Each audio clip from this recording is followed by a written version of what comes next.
Okay, so we are going to get started. I want to welcome everyone. My name is Erin Becker. I am the Norma Jean Calderwood Director of the Cambridge Art Association. I want to thank you all for joining us for a remote celebration of our 2022 National Prize Show. We will host two in-person receptions, one on June 15th and the second on July 13th, but we're doing this online so that we can be joined by our wonderful juror, Barbara O'Brien, who's based in Wisconsin. During tonight's event, we will share a recorded tour of the exhibit, followed by a slideshow of artworks included in both exhibits. We'll also hear from our juror, Barbara O'Brien, who joins us from Wisconsin, as I just mentioned, and we will have an award presentation with comments from Barbara. So thank you again for being here tonight.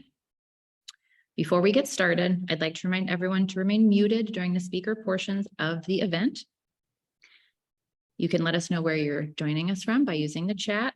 And if you're an exhibiting artist, if you're here supporting an artist, you can also direct message other attendees by clicking on the blue everyone, or by clicking on an individual's button. You can also message everybody by clicking on the blue everyone button. And finally, if you have any questions for Barbara or the award winners, you can put those in the chat and we will have some time for a Q&A at the end of the award presentation. This event is being recorded and it will be shared. A link will be shared with you and it will also be put on our YouTube channel sometime next week. As we begin, I would like to take a moment to acknowledge the land that we are gathered on here in Cambridge, both literally and virtually. I join you from the unceded lands of the Massachusetts people, and as an organization, the Cambridge Art Association acknowledges the painful history of this territory. We honor and respect the many diverse Indigenous people still connected to this land on which we gather. So with that, I'm going to play the virtual tour of the first exhibit and then a slideshow of both parts of the National Prize Show.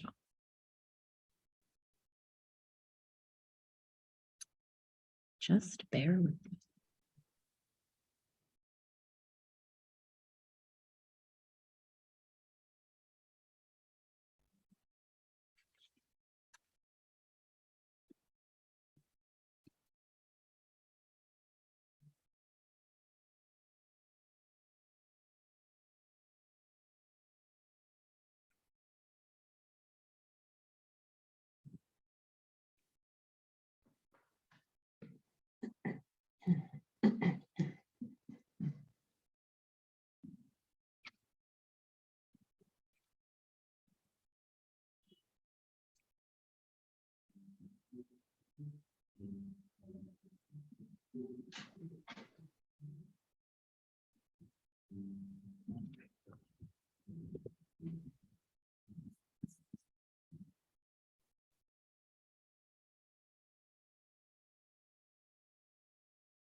अब ये video नहीं चल रहा है।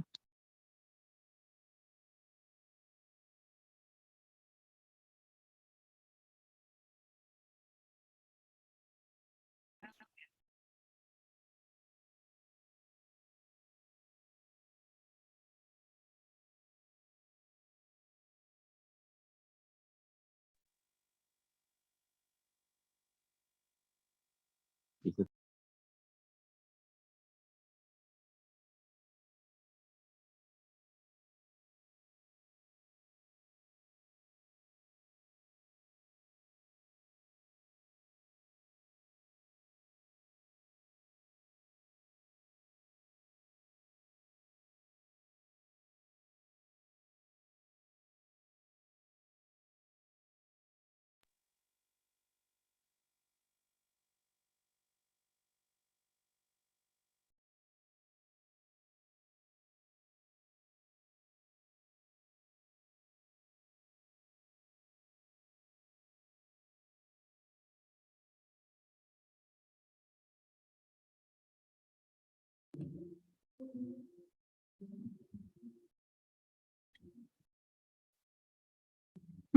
Sorry about that.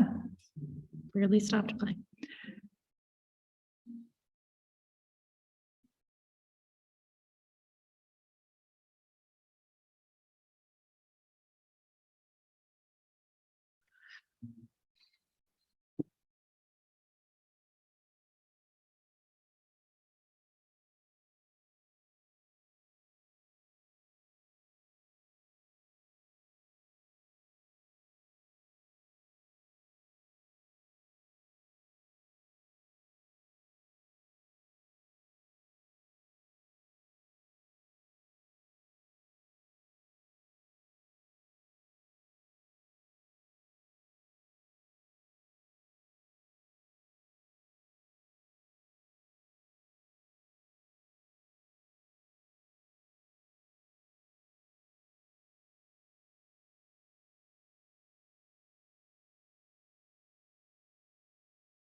So I apologize, it didn't have any music, but YouTube gets mad at us when we put music over things. So I'm so pleased to be joined tonight by Barbara O'Brien, and we'll hand the stage over to her. Am I unmuted? Beautiful. Hello, that was so joyful. I have to catch my breath, actually. It's an honor, a privilege. I've seen my whole career as advocating for artists and the world of contemporary art, and this is such a validation of that. This sort of time and place in our history, and we are in a moment in history. I think we all know that. And what artists do and who artists are is so very important. So thank you, Erin and her staff. You guys spin straw into gold. I mean, it's amazing what you do. Absolutely spectacular. Thank you, Stephanie, to the prep team, to Erin, to all of you. If you'll indulge me, I think I will read my juror's statement, because I spent so much time writing it, rather like your work in the studio. I'd like to share it with you. I think it will be on the website at some point. It will take a few minutes, and then we'll go to the awards. So thank you for your time and for participating. What a tremendous honor and challenge it was to select works for the Cambridge Art Association National Prize Show. The works on view represent 60 artists from 10 states at all stages of their careers. During an exhibition is not only about recognizing talent, yet there is so much talent in this exhibition. But it's, for me, answering the question, did the artist accomplish what they set out to do? While each artist created their work in the solitude of the studio, they share, as do we all, a reckoning over the past 2 years with challenges to social justice, individual rights, the economy, global health, and perhaps faith or losing faith in our own strength and resilience. The selected works become a de facto portrait of my point of view in this time in history. And although it's a truism to say another juror would have selected another show, it is quite true. I'm so grateful to every artist who submitted work, who made themselves vulnerable to a process that by its very nature is selective. As I reviewed the nearly 300 submissions, actually I think there were more, I kept coming back to a central question. What is the role of the artist today? And why does making and looking at art continue to matter? While the stereotype of the artist in the studio or in the world is of someone who observes, who records, who looks at, there's something to be said for the oblique gaze, for looking through, around, or at the edges of. Peripheral vision, perhaps as a protective stance, allowing movement of the head as we look away to cause the image to blur, to shift, to change, to question our own gaze, our own point of view. When we do look at, it is not only our sense of sight that is engaged, other inevitable associations arise. A feeling of joy as we walk down a busy street, or welling anger as injustices accepted or ignored are brought to mind. In an exciting and compelling range of mediums, including painting and photography, sculpture and drawing, embroidery and collage, among others, the artists in the National Prize Show exhibition take a stand for the enduring power of art, while realizing that the proverbial playing field may not be level, the ground may not be solid. Our faith in the future has been challenged. Should we give in, give up, give a hearty laugh, or a loud sob. What I see in the practice of the CAA prize show artists is the joy of experimentation, the pleasure of the studio, the ability to build a bridge to the wider world, to affirm the place of art that connects with the realities of our time. I invite you as the artists to continue to experience moments of joy. I invite the viewer to experience moments of mystery, longing, and even confusion. The strongest emotion for me is one of gratitude for these daring moments of creativity that sustain our community, however we define its boundaries and expansive edges. Thank you. Thank you, Barbara. Okay. So now, for everyone's favorite part, we move on to the award presentation. So I'm once again going to share my screen. Everyone can see that. Wonderful.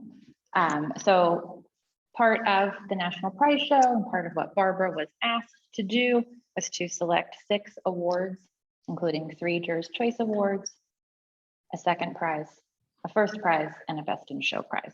So we're going to do them in reverse order, and we're going to hear Barbara's comments on each award winner.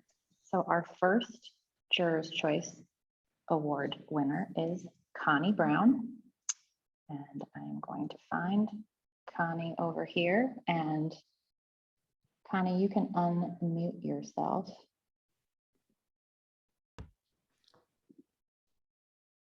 And if you want to say something, they'll pop up to the top of the list and then I can actually more easily spotlight you. Can you see me?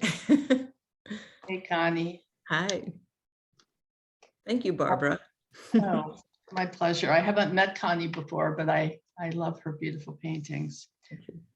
The emotional power of organic abstraction is palpable in this pair of paintings on wood by Connie Brown. The composition, a group of softly wounded, vivid passages, push up both against one another and the edge of the panel. The resultant image seems to move in an animated fashion with colors shifting between translucent and opaque, flat and shimmering, with an experience of light both falling onto the surface of the painting, but also seeming to shine from within.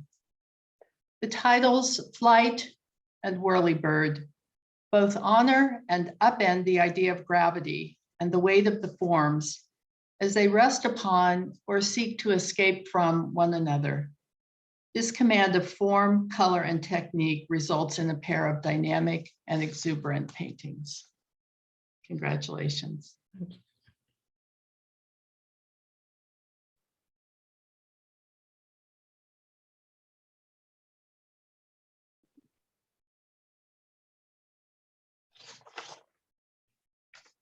Okay. Congratulations, Connie. Thank you. Thank you so much. Thank And you. Connie joins us from Connecticut. Our next Jurors' Choice Award winner is Denise Ohl.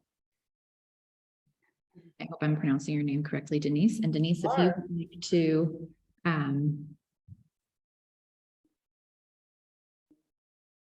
if you would like to say something, then I can.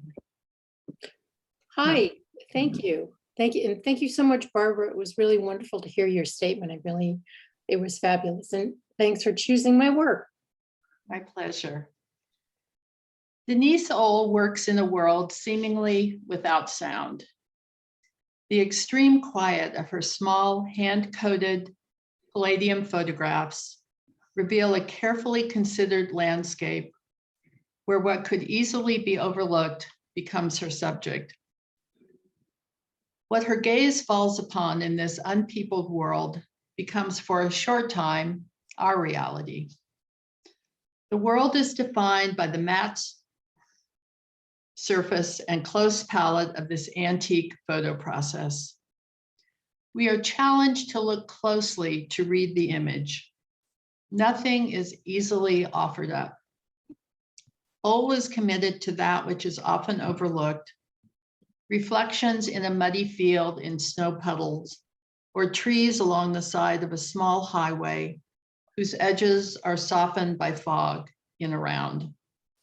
These photographs invite us to pay attention to small moments of beauty. Thank you so much, Barbara. Congratulations, Denise. And Denise joins us from New York State. And our third Juror's Choice Award winner is Zoe Perry Wood. Are you here tonight, Zoe? I'm here. Wonderful. Is it Zoe or Zoe? It's Zoe. Zoe, that is cool. All right. Hey, Zoe. Thank you. Hi. Thank you for choosing my work. Bedtime Rituals at the Woodbox presents a story, yes.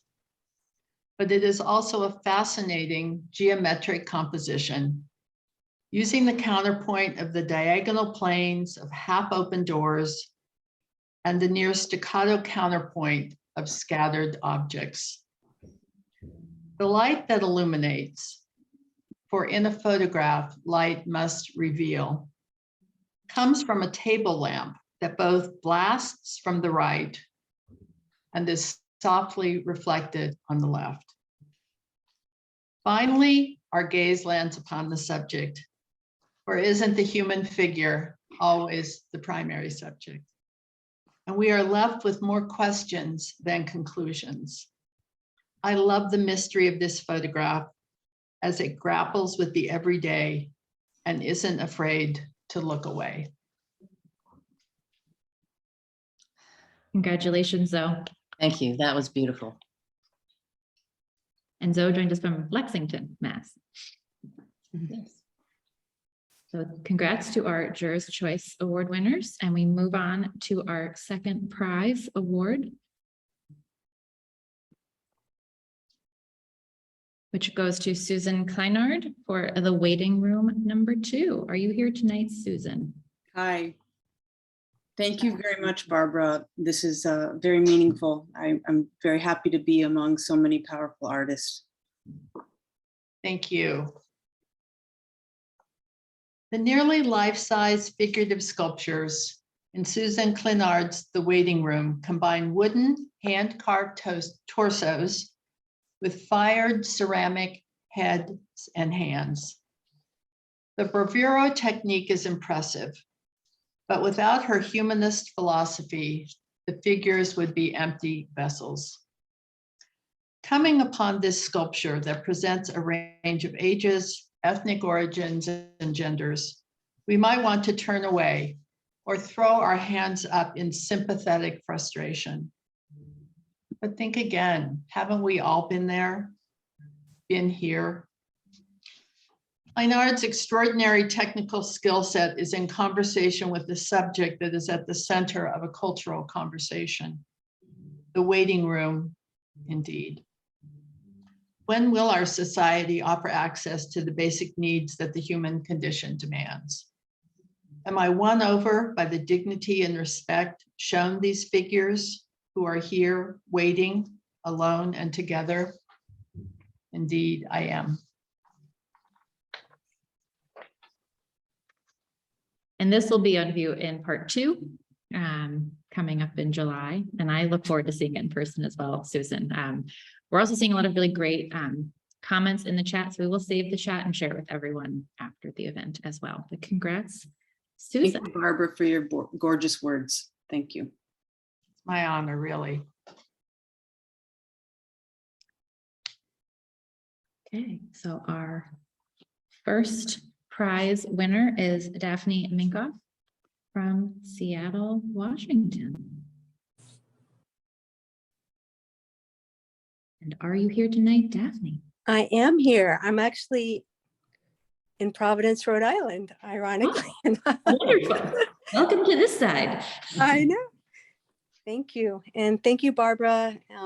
I am humbled and really honored. Thank you. The painter. I use the term broadly, for there are also elements of a marvelous incorporation of collage and drawing. The painter has created intimately scaled portraits, only 10 by 7 inches, of the front of houses. The ostensible subject matter offers a platform to showcase her capacity to revel in the act of painting itself. As in any portrait, however, there is a public facade and layers of history to be peeled back, and the realization that the artist can answer questions we didn't know we had about what we're looking at. The paintings, like the facades of the houses, might I call them homes? I'm uncertain, are built. Using wooden panels as the support, Daphne pushes and pulls, builds up and scrapes away passages of paint. Drawing adds a lighter touch. I think one of the paintings I had thought about is gone, which is my problem. In dreams are more powerful than thoughts, a cartoon-like thought bubble juts out from the silhouette of a sofa on the front lawn. In Await, windows appear to be boarded up, and a pair of open back chairs sit with no one to bring them to life. Yet the palette of the painting is insistently smitten with the color blue. Might I say that it moves from charcoal roughened to brilliant sky blue. It is a heraldic color of hope and seems to merge in a buoyant spirit with the sky under which it sits. A small cloud suggests that a wind of change might be in the offing. Congratulations, Daphne. Thank you. Thank you so much. And I hope you can make your way up from Providence to visit your work in person. That would be nice. I would love to do that. If I can make the timing work, I will certainly come by. Well, congratulations. And now we have reached the final award in our award presentation, our Best in Show Award, which this year is presented to Ricky Vasson for Two Aliens Share a Beer. And congrats, Ricky. And I hope you're here tonight. Yeah, hey. Hey. Thank you, Barbara, for picking this painting. And that was a beautiful statement. I really resonated with a lot of things that you said. Thank you again. My pleasure. I think the power of the work, the intensity of spirit of the artist really drew out of me what I hoped was the best I could offer right now. So thank you. Ambition in a work of art can appear in many guises: scale, palette, gesture, subject, the gaze of the maker. We are challenged to move our gaze across the large canvas and then to look closely at the details, to take in the implied narrative, if there is any story at all, of two aliens share a beer. I look, you look, we look. We look a third time, and there is more to see. It's spectacular and daring and kind and modest. It seems driven by a belief in the value of the personal, the story that is often overlooked and shared only among friends. Are we not friends? The artist is certainly aware of his art historical forebears, his branch of the family tree. Yet this painting seems in every way forward-facing. We are aware of the paint itself, bodies seemingly sculpted from a barrage of rough-edged triangular passages. Yet from a distance, the image falls into place. It's not a particularly easy painting to love, yet love it I do. It is a brave experiment asking, what is the future of painting? Of a palette knife dredged in thick oil paint, being relieved of its burden, across the canvas of a double portrait that asks as many questions as it answers. In the direct gaze of the subject, who are after all just paint, we dare to ask if art can continue to inspire and excite and demand more of us as viewers than a moment of entertainment or a quiet reprieve. This painting asks more. It asks more of us, and for that, I am grateful. Thank you so much. That was really beautiful. Congratulations, Ricky. And I think you and Barbara are going to have a brief conversation. Do you want me to leave the image up, Barbara, or not? It's up to you. I'm going to end the share. And then I can have you both hopefully pinned on the screen. Take it away. Ricky, congratulations. Thank you so much. Just a pleasure. I was startled to learn that you are still an undergraduate at Mass College of Art. Is that true? Can that be Yeah. true? Yeah. Wow. Yeah, I'm a third-year student. What was your journey to becoming an artist, and what's it like right now to be a young artist? I've been painting for a while. I think like some of my earliest memories and photographs and family picture books are just of me with a brush or something. But then I moved to Boston from India when I was 18 years old to start my undergrad at Mass Art. And painting was just the only thing that kind of kept me going. And so, yeah, this year I think I just took it in a different way. I was struggling with what I wanted to paint, as most of us are in our painting department, figuring out what we like and what we don't like. And I decided I'm gonna paint myself. I'm gonna tell my own story instead of trying to look too hard for one. And I think it just, it worked out well, I guess.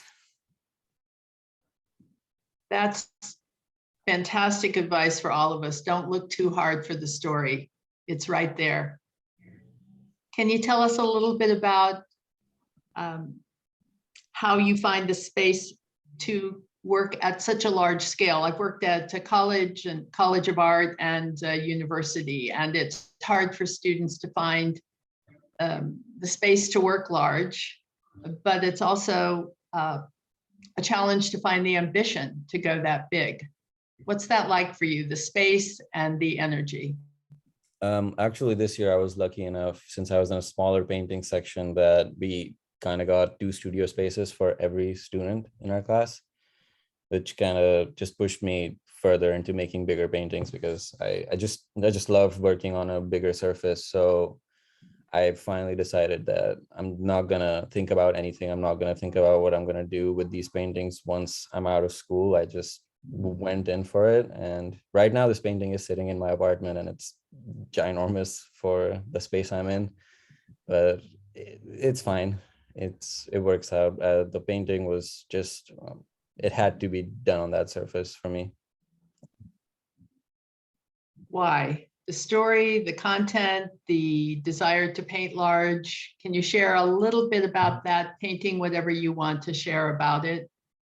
Yeah, that painting was actually just, it was born out of, I painted myself and my friend, and it was just, I had invited him over. I was like, I need some references. I'm gonna paint you. And then we decided to take this photo of just us sitting. And it was because we were just talking about both of us being international students, and also just the kind of stuff we go through. And one thing that we kind of agreed on was just how much we hated the word alien whenever we see it in our documents and stuff. And just like, it's just so archaic just hearing that word used to describe people in the 21st century.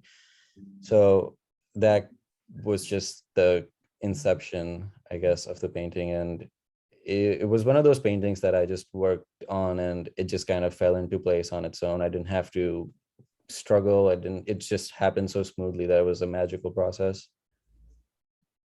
You submitted another large scale work that I also thought was a fantastic painting. So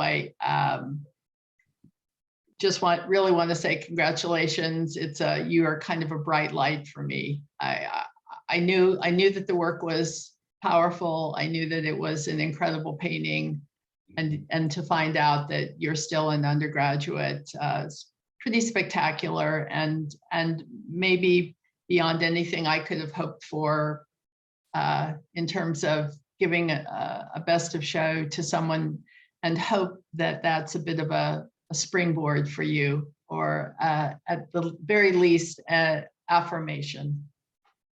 Thank you so much. I am actually shell shocked. I still cannot believe this happened. Well, happy to be the one who threw the energy your way. Thank you so much. And thank you to Erin and Stephanie for making all of it possible for all of the artists and the participants this evening. So I'll lob it back to Erin. Okay. I will join, I'll spotlight myself. There we go. So thank you, Barbara. Thank you, Ricky. I actually had the opportunity to, tell Ricky that he won this award in person. He was exhibiting in another show that we had called Love That Dirty Water at our gallery over at the Charles River Speedway. And it was just a nice moment. I don't often get to tell people such positive things in person. And I think you were speechless. But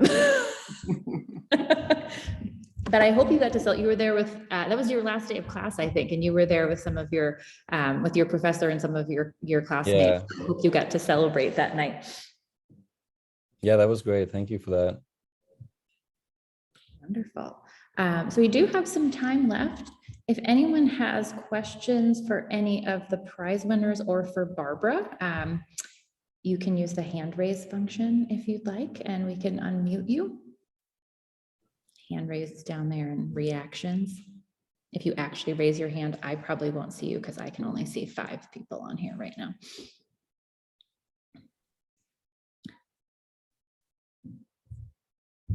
I do, while you're thinking about if you have questions for anybody, I do want to thank Barbara. This is a tremendous amount of work. When she said 300 entries or 300 submissions, that's 300 artists, which equals about 900 pieces of artwork. And my experience over the last 10 years dealing with juried shows, we have been so lucky to have so many jurors who are very generous with their time. And Barbara absolutely went above and beyond in carefully reviewing, asking questions, and selecting 2 really beautiful exhibits. It was a lot of fun kind of seeing her vision as we installed the first exhibit last week. And I'm excited to see all of the work for part 2 in person. We've received about half of it, but there really are so many beautiful works that it's hard to choose a favorite among them.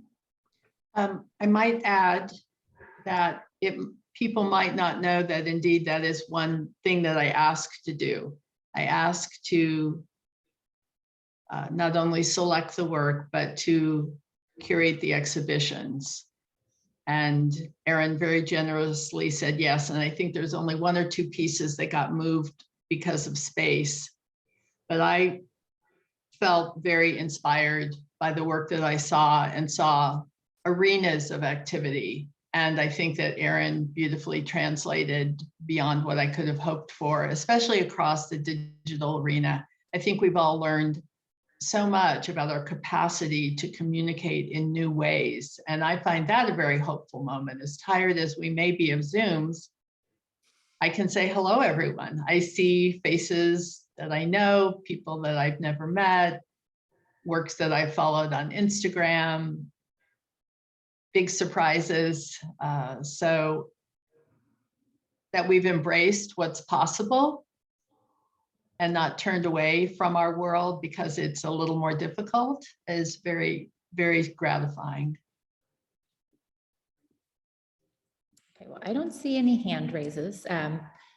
We do have in-person events coming up. We might even have snacks for the first time in like 2 years. So those are on Wednesday nights, again, on June 15th and July 13th. We'll have our fingers crossed for nice weather. It truly is a pleasure to exhibit. Oh, wait, we have a question from Richard Hutter. Go ahead, Richard. Hi there. I have two questions, actually. First, I was just curious, Barbara, where in Wisconsin you happen to be.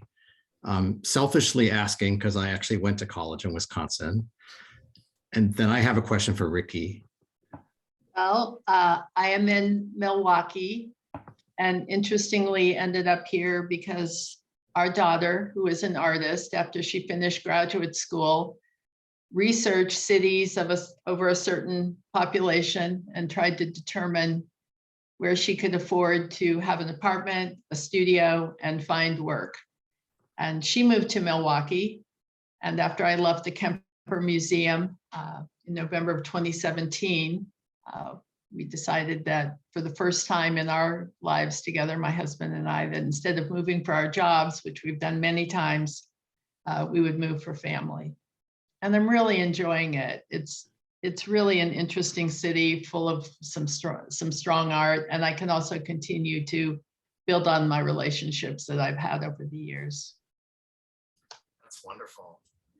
Ricky, I was so inspired to hear you talk about how that painting came about for you. And I was just curious, you still have 1 year left of college, is that right? Yeah. What do you hope will happen for you when you graduate? Are you hoping to find a studio someplace? Are you thinking about grad school? Perhaps you are in grad school. What do you want your future to be? It looks wide open to me. Thank you. I think after school, I'm also an aspiring teacher, actually. So definitely grad school for teaching. And I don't know, it's just a very hard question to answer most of the times as a college student to like figure out what we're going to do after. But as for my work, I think I just want to stick to that idea of just what Barbara kind of said too, which was just this old medium of painting and who gets to be represented in this art form, which is just because for me personally, when I go to a museum, I don't really see anyone who looks like me, and I don't like that feeling. So I want to work on changing that. Well, it's a very powerful, beautiful painting. I wish I could see it in person. And best of luck. Thank you so much.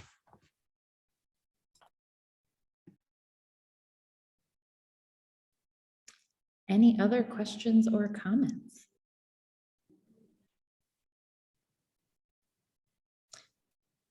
Oh, Zara.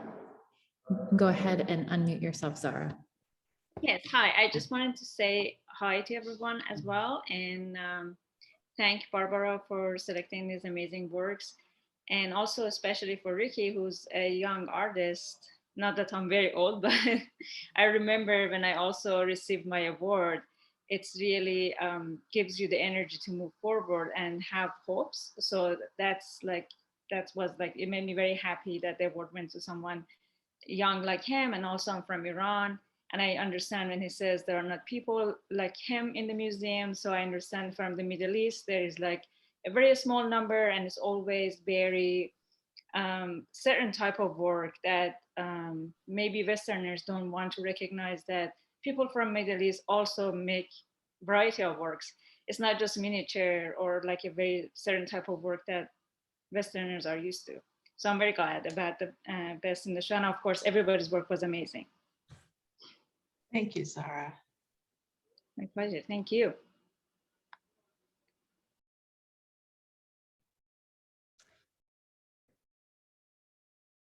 Wonderful. Well, thank you all for joining us tonight.